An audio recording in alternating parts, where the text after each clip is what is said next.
Hello, everyone, and welcome to the special filmed event, Brave Voices, Bold Futures.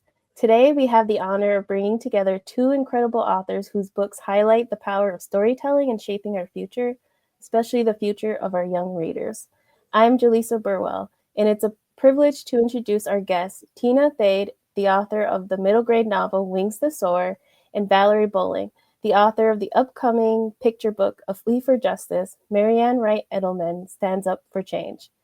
These two works may seem very different in age range and format, but at their heart, they share the same mission to inspire change, empower young readers, and tell the stories of those who fight for justice. Let's welcome Valerie Bolling and Tina Athaide to the conversation.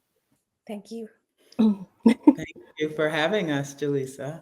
Let's start by introducing you both more fully. Tina, your novel Wings the SOAR takes readers on a powerful journey through displacement, resilience, and identity.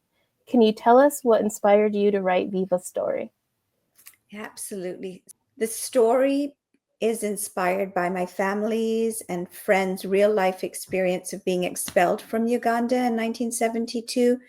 And these families, like Viva, had to start over in England at a time when anti-immigration sentiment was very strong. And so for me as a child during that time, there were moments I felt invisible or out of place. And so writing Viva's story helped me reclaim that part of my past and give voice to kids that today are navigating displacement and have identity crises. But the flip side of that is my other passion, which is teaching. And I wrote this book for all my struggling and reluctant readers, kids who are overwhelmed by dense pages, lots of words, or who haven't found a book yet that reflects their reality. And so the verse format gave them room when they're reading to breathe, to pause, and to feel. And I really just wanted a book that was accessible and emotionally honest and full of hope. Okay, that's great. And Valerie, your picture book, A Flea for Justice, brings to life the remarkable Marianne Wright Edelman, a woman who fought tirelessly for children's rights and racial justice. What drew you to Marianne's story, and why did you want to share it with young readers today? Yeah, I think, sort of as Tina said too, or alluded to, we need books for all children and books for all types of readers. And I think it's so important for children to know Mrs. Edelman's story and to see how she started out as a child and who she was as a child so that they might see perhaps who they might become. And as you said, she fought tirelessly for children's rights and racial justice. And I want children to know about people like that, people like Mrs. Edelman and others who champion children and children's needs and voices. And so I'm hoping that by hearing this story, they'll be inspired, that I want them to know that they can make a difference by speaking out and by standing up for what they believe and, what matters to them, especially if it's about especially if it's about what's right for humanity. And so that's why I wanted to tell her story and inspire the next generation of fleas for justice. Both your books touch on the themes of social justice, something that's so important for today's world. Tina, in Wings the SOAR, we see Viva fighting against systems of racism and navigating the trauma of displacement. How do you think stories like hers can help children understand complex issues like injustice and find the courage to stand up for what's right? That's a great question, actually. Honestly, stories like Viva's, they help children to make sense of overwhelming issues like racism, like injustice, displacement, and they show them the emotional truths through children's or a child's experience. So when kids see someone their age going through these difficult challenges, it inspires them to find some of this strength or to hold on to hope, and it gives them a model for courage. If you look at Viva, she doesn't start off brave, but she grows into it. And that's important. It's a great message because it tells readers that bravery isn't about being fearless, but it's about choosing to do what is right, even when it is hard. And I think you see that in both my book and you see that in Valerie's book. And both our books then open the door to honest conversations, and it helps kids imagine the world they want to live in and how they can help shape that. Valerie, Marianne Wright Edelman devoted her life to children's rights, believing that every child deserves a chance to thrive. How do you hope young readers will be inspired by Marianne's story, and what do you hope they'll take away from her example of activism and service? I hope they will take away that they can make a difference. As Tina said, it's not always easy to do the right thing. It's not always easy to stand up for yourself and for others. But that is what we need to do to ensure that we have a world that is equitable and where all of us belong. I just think that's so important, not only with what Viva was going through in 1972, or when Marian Edelman was fighting for rights and marching with Dr. King, or even as a young child switching white and colored signs on water fountains. We need that same fervor for taking action for what's right today. In fact, some might argue we need it even more today. There's always a way that you can be involved. It's a matter of finding out how you can be involved and then moving forward and deciding what you're going to do. I love this common theme between the two of your books about with Viva and Marianne basically being brave and doing the things you need to do for social activism. That is a common thread, and between our books, and as I said, just in terms of what we need today. There are many of us who have been protesting lately and writing Congress people and just trying to do things to make our world, as I said, a better and a more just place. Both of you have created stories that resonate with young readers in different ways. Valerie, picture books have such a unique way of capturing big ideas in a small space. How did you approach the challenge of distilling Marianne Wright Edelman's powerful life into a picture book without losing the essence of her impact?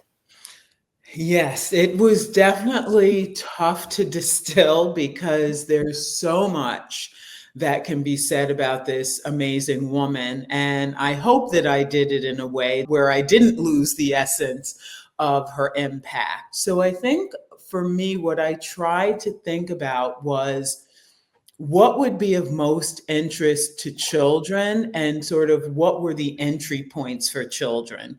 What were the parts of her story where they might be able to relate? So, for instance, the story of how, as a young child, she was about to drink from the white water fountain, and her Sunday school teacher yanks her away and tells her, not to do that. And then later she goes and switches those signs. I just thought that is like such a wonderful story for children to hear, because so often they do know about desegregation and they know that Black and white children went to different schools or had to use different bathrooms and public bathrooms, public restrooms and such. But to see that a child actually tried to do something about this in her way by switching these signs to say, water is water. And, why is there a water fountain for Black people and a separate one for white people? I mean, a child even understood that just didn't make any sense. So I think I tried to find those moments, those stories that they had either heard before, like they've heard about protests before, they've heard about Dr. King. And so the fact that Marian Wright Edelman marched with Dr. King is a place that they can connect to in the story. And of course, I wanted them to distill from this how they can fight back against injustice and the way that she did, and to think about how they might do that as well.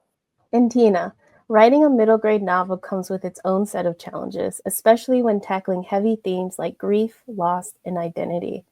How did you find the balance between addressing difficult topics and still providing hope for your readers? It has its challenges, especially when you're exploring those topics and those heavy themes that are present in both Valerie's book and mine. But children at both of these ages, they're incredibly perceptive, and they're beginning to ask deeper questions about the world, and they're looking for ways to understand it while still they're holding on to wonder, hope, and imagination. So for me, when writing this one, it was finding that point of emotional honesty in order to tell the challenges that Viva faced. You know, she's been kicked out of her country. She's in a foreign country. She's sitting at a resettlement camp. So she's not even integrated yet.